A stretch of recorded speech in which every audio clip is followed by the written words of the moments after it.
Good morning, everyone. I'm Lady of Gold, and today I'm back to London. And I'm so excited to announce my guest because today I have first-time ladies in my podcast. So, ladies and gentlemen, very welcome. I have founder and CEO of the Arab Entrepreneur Board, Mr. Wael Alzein, and his beautiful wife, Dr. Asma Ounnas. Thank you. Thank you. Thank you for having us. So I'm so happy today because we are in London, we are in Lansborough, and we are together. And I hope so. We have amazing conversation about all your journey, because I want to say something for people who will be watch us. Arab Entrepreneur Board and Mr. Wael did a lot of work and bring a lot of people together from everywhere, from Middle East, from Saudi Africa, north part of the Africa. So there is a huge work behind this board, and I'm so glad he is joining us today for podcast. So, welcome. Thank you so much. How is feeling today? Still alive. I'm happy to have you guys today, and I would like to know what inspired you to create Arab Entrepreneur Board in October 2022. Right. So the idea came actually before COVID in 2019, but we executed in 2022 after COVID. I have another company which I've been running for the past 25 years called Biroya Business Solutions. So we specialize in UK company formation, offshore company formation, banking solutions, trademark registrations, certificate of origin. And we've been doing that for the past 25 years. We've got a lot of clients from the Middle East and North Africa, even from UK. The demand was very high for extra services. So I have a clients, after we deliver the service for them, after we set up for them the company, the bank account, the trademark, they still need more and more and more. It's like entire journey. You cannot just, as an entrepreneur or a businessman, you cannot just, set up for them the company and here's the bank account, here's your trademark, you go. They still needs guidance, they need, support throughout, their journey. So they keep calling us for more and more services. And that's how I started thinking about a business model where I can add more value to them rather than just a service, so like A for B, this is a service, this is what's cost. So we decided to think about something more we can give to them. Yeah. And that's how I came up with a membership-based platform. So I can connect them with other members from different industries, because someone from this industry wants something from other industry. One startup wants investors, all these things. So we came up with this a membership-based platform, and it was very quick to have a lot of more than 200 members in the first 3 months. Oh, wow. Yes. That's and impressive. We have a lot from Middle East and also from the UK. And now we start connecting, from Middle East to UK and vice versa together, and to create, value, to do deals and so on. And then it starts to actually work as a business model. And we start, develop this business model. And it's all about not what you know, is who you know. It's true. Very true. Yeah, that's the behind the idea. But why you choose London? London is the world capital, in my opinion. It's the best city in the world, and I think a lot of opportunities here in London. You can meet everyone from all the countries around the world, and I think it's the right place to do a business. And we are also based in London as well. I think London as well means something very special for people from the Middle East. They see it as the stepping stone to being global. So if you are a local business, and by local I mean, for example, you are in the UAE or the GCC overall, or Levant or North Africa, your way to go global is through London. Yeah, it's very true. Exactly, yeah. So it's usually either London or in New York, and for the Middle East, like, London means something. There is just that historical connection. There is that build-up of business relationships that goes like centuries ago. So it's the perfect place for us as well to build that bridge. Yeah, when I see you first time, I'm very impressed because there is very powerful couple I see work together. Tell me how you guys come for this idea to work together. Yeah, it's actually very interesting because Wael obviously started the company. It was his idea, and I joined around 1 year after.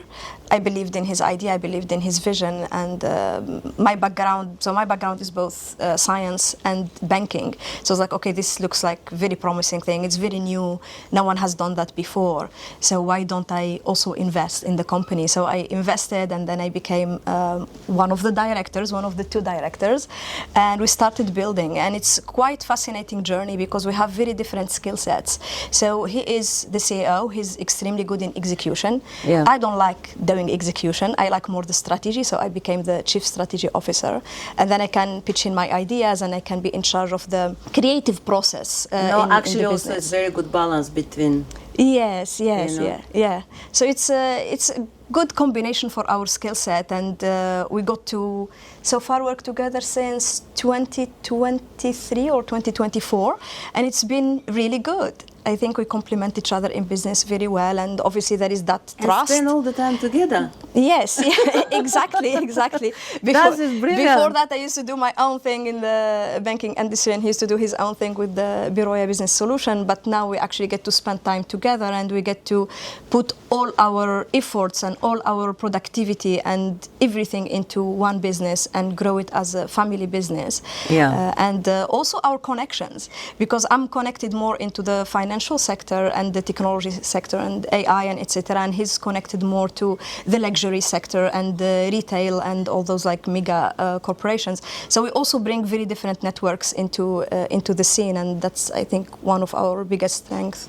Yeah. So this is very brilliant. I love the idea, and I like to see you guys always together. It's very powerful. Thank you. Very powerful. Thank you. Stay, please. Always together. Yes, power couple. Always. Very powerful couple. And then tell me, please, what way do you personalize your service to meet individual entrepreneur needs? What is the really... So usually when members join the board, we have an introductory meeting to understand their business, their needs, what's waking them at nights, what is the challenge, what their competitors, what their market share. We try to understand everything in and out. And then based on the meeting and the answers we have, we kind of draw strategy for them that suits their vision in UK market and also in Middle East market, because it can be different.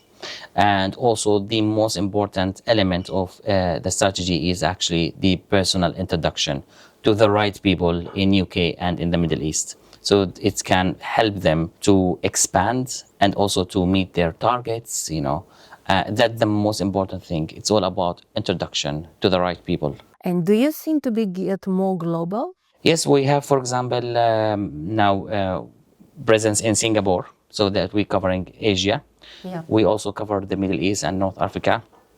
So that's MENA as well, and also Europe and UK. Pretty much global for all our clients. So not Africa. You don't We think have, like... for example, North Africa, because MENA Yeah. we cover. And also we have a lot of companies who want to expand to Africa, and vice versa from Africa who want to come to London as well to expand. So we do cover as well Africa as well as a continent. Yes. Yeah, because you have entrepreneurs whose business is headquarters in UK or Europe, but then their manufacturing is in North Africa, for example. Yeah. So that's their relationship with the Middle East. And they bring wealth of knowledge even to us. So I'm from North Africa, and they learn from those entrepreneurs who have manufacturing there, because they can tell me about their journey and their challenges, and then we can understand more about this ecosystem in Africa.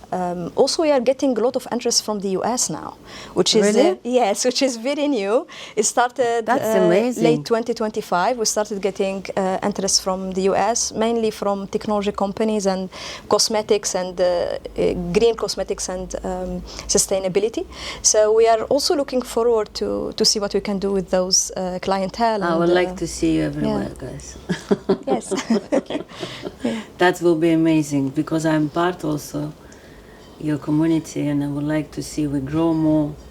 And it's very interesting journey you choose. I love it. Very, very interesting.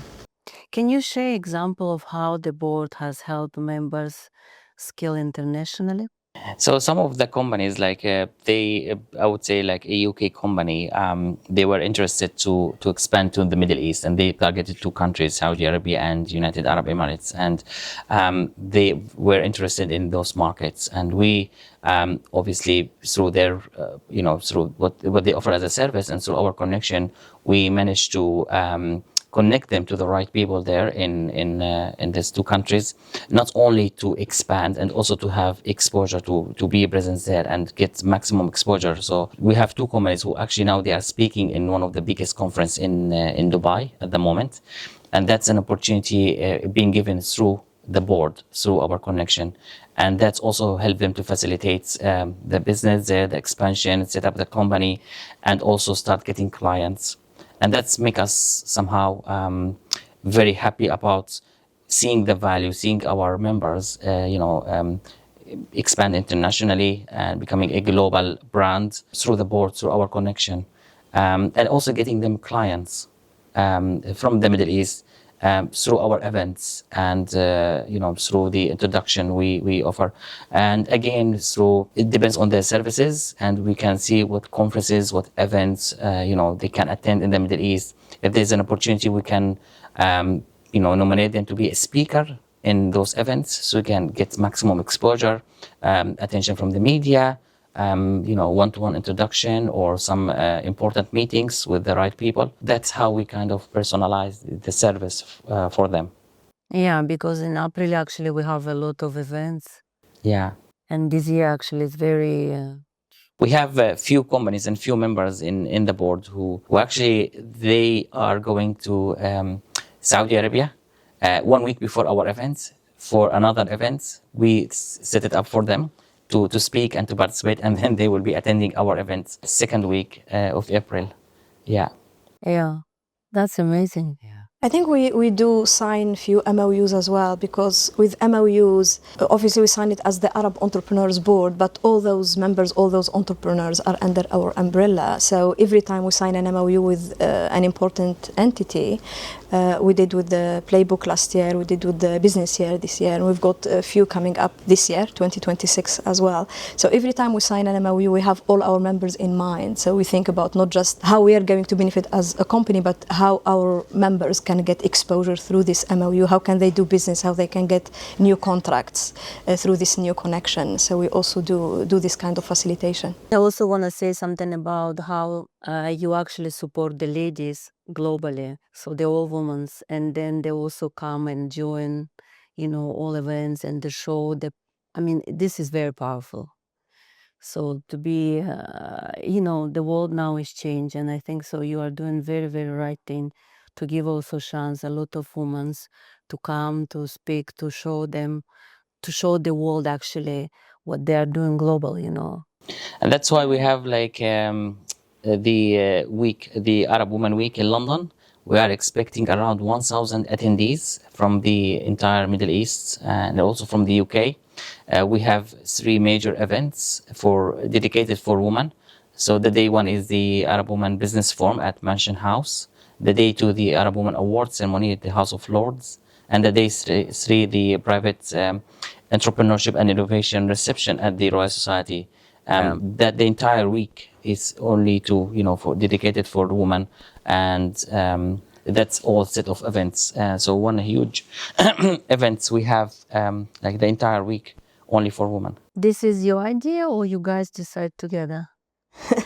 So he wanted to call it Arab Women Week. So it was his idea to do the entire week. It was my idea to expand it to the Royal Society and include new part of the network that is usually not really covered. So I always wanted to do an event there. It's an incredible venue. It's like the best of the British geniuses have been through it since 1660. It's like the only society that has 4 royal members from the UK royal family. Yeah, we put together this amazing program. We engineered it in a specific way to make sure that we are covering the trendiest topics. We're giving exposure to the right women. But as part of my role as the women's champion of the company, company, I also, like, part of my role is to go and scout and look for all these amazing women who are making a difference out there locally in their countries or in their financial jurisdiction or economic jurisdiction, and then also in the UK. And we try to put this program where, for example, in each panel you have, so for example, on well-being, where it's 360 of between medicine, pharmaceuticals, well-being is also like sports and beauty. So we try to put all these amazing women together, and we make sure that every panel has ladies from the Middle East and also from the UK. So we open that dialogue, and we are very lucky this year that we have a lady mayor. She's the third woman to ever have this role of the Civic Center and the first to be called lady mayor. So Dame Susan Langley, she will be opening the week. She will be opening the forum. She will come with her bodyguards, with the pikemen and musketeers. So it's going to be an extremely amazing show and display of power from both the UK and MENA. Yeah, so I'm looking forward to that. Yeah, me too. Listen, what strategy do you use to help members achieve global reach?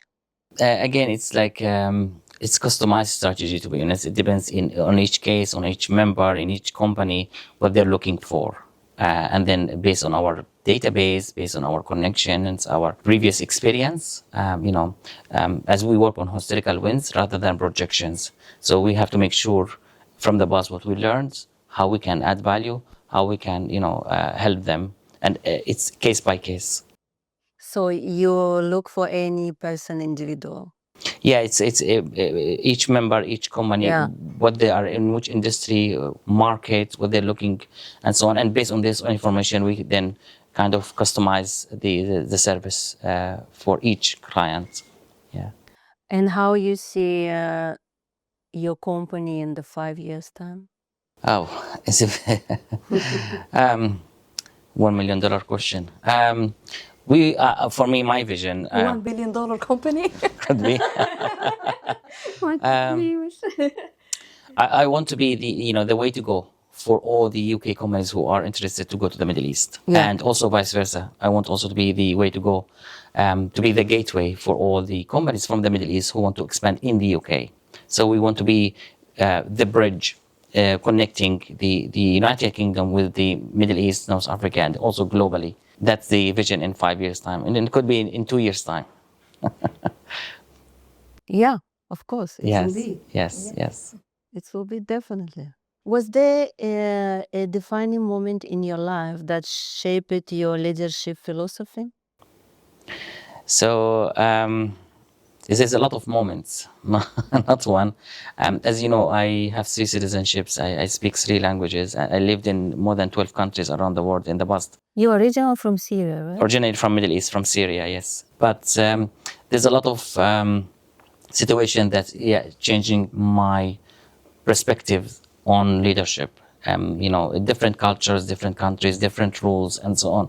So again, as you say, we travel a lot. You see different companies. You learn from the mistakes. You see a lot of companies what they've done and how they manage the risk and all these things, and some great leaders around, so it's a lot of moments, a lot of situations where it's changing my perspective on how to be the right leader, the best leader, the good leader, the smart leader. So there's a lot of different options, to be honest. So it's a lot of different moments. And you, darling? Yeah, it's very interesting because, like I mentioned, I started my career as a computer scientist, so it's very far from leadership, kind of, and or being socially even intelligent. It's very far away. But then, as I built my career in banking, you start learning the different types of leadership and the different types that you can add impact to a team or to a company. So that kind of was one of the big things that shaped how I see leadership, which is how kind of how the Western world see that. But also from my roots, similar to him, I'm originally from North Africa, so leadership can take different shapes. And I'm very adaptable person, so I don't mind changing paths or changing strategies, and I try to think of myself as a creative when it comes to problem solving as well. So I'm happy for some moments that he's the only leader of the company, to let him like 100% lead, and I'm happy for sometimes to assume that responsibility if I need to. So I feel like leadership can be something that is very flexible, and that's the best way for it to create deep impact. Brilliant, amazing. How you guys do like to spend free time? Any hobbies or activities you like to do together? So we have a hobby. I have a hobbies, or we have mutual hobbies with our kids, our twins. I like to go to the gym quite often. I like to play chess. Sometimes, yeah, Really? yeah, I'm a good player. And for us, like, so as a personal hobbies, she has also like other personal hobbies like books and. Yeah, I love reading. So I love reading, and I like collecting books as well. So that's one of my biggest hobbies. And then I like art as well, and I like investing in art and collecting art as well. So that's another thing. You'll find me like in the RA, in the Royal Academy on my free days. Which art do you like it? Any? To be honest, I like more the classical art than contemporary. But if I see a piece and I like it, then that's it. But I also like collecting things that are very meaningful, for example, to the Middle East, like the painting that you've seen that we showed at the House of Lords of King Charles. So I like collecting these things. But I also like sometimes just thinking, like brainstorming for me is a hobby. Just like sitting with him, having coffee somewhere, like here at the Lanesborough or somewhere else, and just like think about how this could be, how this can change, how can it be improving. So this is one of the things that we do together a lot. Like, yeah, just brainstorming. And go to gym together sometimes? Or? No. He's a gym person and I'm not. I used to be into extreme sports. So I used to travel a lot before. I traveled all 5 continents before we had children. Really? Yes. So I Wow. did bungee jumping and skydiving and like swimming with sharks and all those things. And I used to really love it. But then after you have children, it becomes more difficult. Yeah, because it also is dangerous. Yes, exactly. Because like, oh, if I get eaten or like half gone by a shark, who's gonna look after my kids? But yeah, I got hit by a tiger once, and he was taking the video. He was like, Where? he was just like taking the video in Thailand. Yeah, In Thailand. yeah. Yeah. But our hobbies again, like even our hobbies, like they evolve, right? With age and with maturity, sometimes you do things that you enjoy more in a quiet zone. So yeah. And when you have difficult time in life, what does motivate you to be past that difficulty? That's a very good question. Passion about Yes, make this yeah. business successful. Yeah, I think it's just remembering why we are doing this and what kind of legacy we want to leave for our family, for our children, and the impact that we want to have and the influence that we want to have. Those bad moments, there are many of them as an entrepreneur, I'm sure you know. Yeah. So it's just a matter of trying to always bringing the reflection part that this will pass. If I put my mind into it and his mind into it too, is always better than one, then we can solve this problem and we can be creative in the way that we solve this problem, and then we can move on from this hurdle to hopefully better things. And what legacy do you hope to leave, both professionally and personally? We try to do something different, to be honest, and the business model we created, and we wanted to last. And it's all about connections, it's all about how to do business. It's about the new generation to learn, when they start their journey in entrepreneurship and in a business, like, to kind of give them ideas, help them, guide them, something you can leave for generations to come, see what we have done and how we done it, especially because our business in different continents, in different regions, different cultures, different rules. That's a kind of legacy that we would like to leave. Yeah. I think for me it's very similar, and I think maybe less about the legacy and on my personal journey. I want to make sure that when it's my time to go, that I have left everything positive that I can give to the world. Like I've done it all, no regrets. Like hashtag no regrets. Yeah. I've done it all, and the positive impact I think that we will leave behind, that will be our legacy. The fact that we've done something that is unprecedented. That the fact that we want to support entrepreneurs, whether they are startups or very well accomplished or side hustlers. For those people, it's like their companies means the world to them. It's everything. It's like part of your identity. So if we can help with the journey of all those entrepreneurs, then that will be an amazing thing. Advocacy is another thing. Advocating for women entrepreneurs is part of what I want to leave behind. Advocating for neurodiversity is another thing that I'm very passionate about. So I think all those bits of puzzle, they make up one positive legacy, hopefully. Yeah. And now I want to ask you one of my favorite questions. I always ask all my guests. What is your favorite sound? Oh, I think my kids laughing. I'm going to be very cliche here. Oh, wow. Yeah. I actually do this weird thing where I actually record them every year. So every year I have a recording of their laughter, because I want to see like how it evolves from like a baby laughter. They are 6 now, so I've got like 6 recordings of each. Yeah. And you record how they laugh? Yes, yeah. It's an audio, so I don't do it in video, so it's only the sound. Because I have like million videos of them. Is so lovely. But I love the audio and part you? of it. To say the same, or bank notifications when you get transactions. Of money. Yeah, that's also very powerful. It's makes me calm, relaxing as well. Yeah. So you like sound of money? It's motivation. When you get this notification, that's transactions and Of course. So of course. even the Stripe as well, you get notifications like for the. So that sound is has special space in my heart. To be honest, yeah. I like for your honesty. This is amazing. So basically, you agree with me. The money is I think so. It's an important thing. It is very important. Yeah. Very important. Yeah. Yeah, of course. Yeah. And you? What Yes, do you think? definitely. I think it's a realistic thing to know and to admit and to accept that money or the financial value of the company is part of success. The higher the financial value, the better for us and the better for all our stakeholders. And we, at the end of the day, we live in the Western world and it's a capitalist market. So monetary value is definitely one of the important. It's one of the highest metrics of success, whether we like it or not. It's how it is. Yeah.